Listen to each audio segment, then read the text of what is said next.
The Iron Claw aus dem Jahr 2023 mit Zac Efron als Kevin Von Erich in der Hauptrolle, welcher nebenbei bemerkt eine krasse Transformation seines Körpers für diesen Film hingelegt hat, wurde mir schon einige Male auf meiner Startseite im Prime Video empfohlen. Aber lange Zeit habe ich mich dann doch immer für einen anderen Film, Doku oder Serie entschieden. Dennoch fand ich den Film schon immer interessant, da ich mit Wrestling in meiner Kindheit groß geworden bin. Obwohl das biografische Drama vorrangig in einer Zeit spielt, die noch weit vor meinem Einstieg in die Welt von WWE, damals noch WWF und WCW lag. Bei mir waren es Charaktere wie Bret Hitman Hart, Owen Hart, Yokozuna, Lex Luger, The Undertaker, Shawn Michaels, Razor Ramon und später dann The Rock, Steve Austin, Triple H und noch viele mehr, die mich damals vor dem Fernseher in ihren Bann zogen. Ach, das waren noch Zeiten. Aber bevor ich noch mehr abschweife, lasst uns über den Film reden.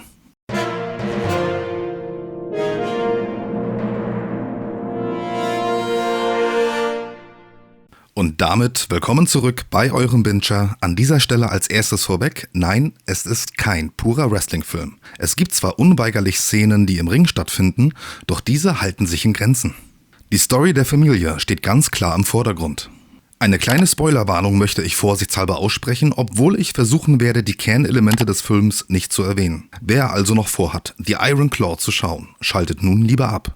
Wie zu Beginn erwähnt, war mir bislang die tragische Geschichte rund um die Von Erich-Brüder nicht bekannt. Der Einstieg beginnt damit, dass der Vater Fritz Von Erich, gespielt von Holt McCallany, kurz vor dem Durchbruch seiner Wrestling-Karriere scheint. Jedenfalls glaubt er das.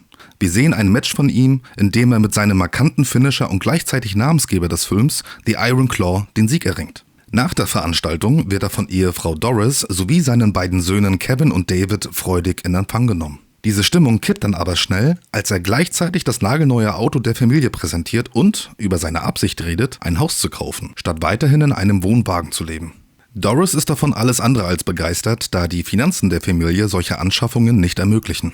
Statt auf die berechtigten Einwände seiner Frau einzugehen, argumentiert Fritz damit, dass er sein Image verbessern müsse, um auch wirklich Erfolg zu haben. Er sei schließlich kurz davor, World Heavyweight Champion zu werden. Gleichzeitig erinnert er dabei an seine Lebensphilosophie. Der einzige Weg zum Sieg ist, zum härtesten, stärksten, erfolgreichsten und besten von allen zu werden. Während er dies mit voller Überzeugung ausspricht, dreht er sich zu seinen auf der Rückbank sitzenden Söhnen um, welche dabei völlig gebannt an seinen Lippen hängen. Sehr früh wird uns hier damit der Grundton vorgegeben, der uns über den kompletten Film hinweg begleiten wird. Nach einem Zeitsprung in das Jahr 1979 sehen wir Kevin und David wieder. Nun bereits erwachsen, im Alter von 22 und 21 Jahren, aber immer noch im Elternhaus lebend, wo sie sich ein Zimmer teilen. Schnell wird hier auch klar, dass Kevin derjenige ist, der mit höchster Disziplin, ja schon regelrecht fanatisch nach der Philosophie seines Vaters lebt. Denn direkt nach dem Klingeln seines Weckers ist sein erster Gedanke, laufen zu gehen. Er weckt David und fordert ihn auf, mitzukommen, doch dieser lehnt ab und zieht es vor, noch etwas weiter zu schlafen. Es folgt eine Art Trainingsmontage mit gleichzeitigem Update zu den Ereignissen während der vergangenen Jahre. Kevin erzählt uns dabei von einem Fluch, der auf seiner Familie zu liegen scheint, da immer wieder schlimme Dinge passieren. Ebenfalls zitiert er seinen Vater aus der Anfangsszene im Auto und macht hier deutlich, dass nicht nur er, sondern auch all seine Brüder mit der Erwartungshaltung erzogen wurden, der härteste, stärkste und beste zu sein. Dann könnte ihm und seinen Brüdern nichts etwas anhaben. Anschließend am Frühstückstisch lernen wir nun auch Mike kennen und seine Rolle in der Familie. Er ist derjenige, der den Ansprüchen seines Vaters nicht gerecht wird. Nicht sportlich genug, nicht ehrgeizig genug, falsche Interessen. Denn statt für Wrestling interessiert er sich mehr für die Musik. Er ist der jüngste Bruder von mittlerweile 4 Söhnen. Wobei das nicht ganz korrekt ist. Im Film gibt es 5 Söhne. Doch der erstgeborene Jack Jr. starb bereits in dem Jahr, in dem Kevin erst geboren wurde. Keiner der Brüder hat ihn somit jemals kennenlernen können. Richtig sind aber letztendlich sogar 6 Söhne. Der tatsächlich jüngste Sohn war nämlich Chris Von Erich. Im Film aber weder vorkommt noch erwähnt wird. Sean Durkin, Produzent, Regisseur und Drehbuchautor, stand vor der Herausforderung, die komplette Geschichte der Familie abzubilden, ohne dabei die Beachtung der einzelnen Charaktere zu vernachlässigen. Da dies ohnehin eine schier unlösbare Herausforderung zu sein schien, entschied er sich, Chris im Drehbuch aus diversen Gründen nicht zu berücksichtigen. Die Familie Von Erich stimmte dem letztendlich zu.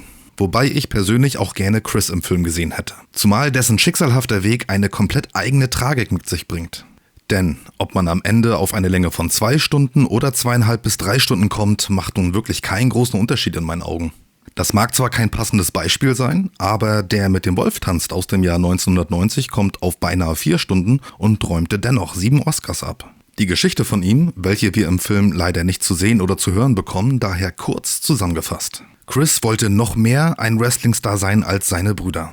Sein Asthma, die brüchigen Knochen und zudem seine 1,65 Meter hinderten ihn jedoch daran, seinen Traum zu verwirklichen, obwohl er bereit war, alles dafür zu geben. Während seiner wenigen Matches brach er sich einen Arm, als er einen Schlag abblocken wollte. Ein anderes Mal brach er sich ein Bein bei einem Dropkick. Alles eigentlich simple Basics in einem Wrestling-Match, doch für Chris bereits weit über sein Limit hinaus. Infolgedessen befand er sich in einem ständigen Kampf mit starken Depressionen und verlor diesen am Ende.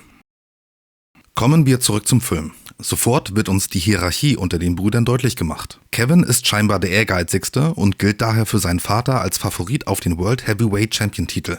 Ein Titel, der ihm in seiner Karriere verwehrt wurde aus den verschiedensten Gründen. Also bis hierhin eine klassische Vater verwirklicht sich durch seinen Sohn-Story?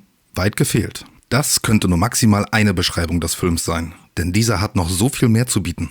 Wir bekommen innerhalb von 2 Stunden ein Gesamtpaket von Ehrgeiz, Erwartung, Geschwisterrivalität, Schicksalsschlägen, Trauer, Missgunst, Enttäuschung und Verzweiflung. Es ist nicht der emotionalste Film, obwohl ich ihn ganz klar als Drama einzuordnen sehe, aber das kann er auch nicht sein, um authentisch zu bleiben nach der wahren Geschichte der Familie. Der Startschuss der Story fällt so richtig, als Kevin für seinen Vater nicht mehr an erster Stelle steht, was die Titelambition angeht. Obwohl er alles dafür in seinem bisherigen Leben geopfert hat. Schließlich hieß es ja, wenn du der härteste, stärkste und beste bist, kann dir nichts etwas anhaben. Uns wird gezeigt, dass Kevin dies zu sehr beherzigt hat. Denn er war so sehr darauf fixiert, körperlich der härteste und stärkste zu sein, dass seine zwischenmenschliche Entwicklung nahezu vollkommen auf der Strecke blieb. Das erleben wir unter anderem bei seiner mangelnden Fähigkeit, abseits der Action im Ring, das sogenannte Trash-Talking gegenüber seiner Gegner umzusetzen. Auch als er nach einer Veranstaltung eine Frau kennenlernt, die ganz offensichtlich mit ihm flirtet, weiß er nicht so richtig, wie er reagieren soll. Der Rest des Films ist dann eine Aneinanderreihung von Schicksalsschlägen, bei denen ich zumindest nicht um den Gedanken herumkam, dass wenn das alles nicht nach einer wahren Geschichte wäre, ein solches erfundenes Drehbuch völlig übertrieben und unrealistisch wäre. Aber es ist nicht erfunden. Alles ist tatsächlich so passiert. Im Großen und Ganzen hat mich der Film bis zum Schluss gefesselt und ich kann mich an keine Szene erinnern, die auf mich überflüssig wirkte.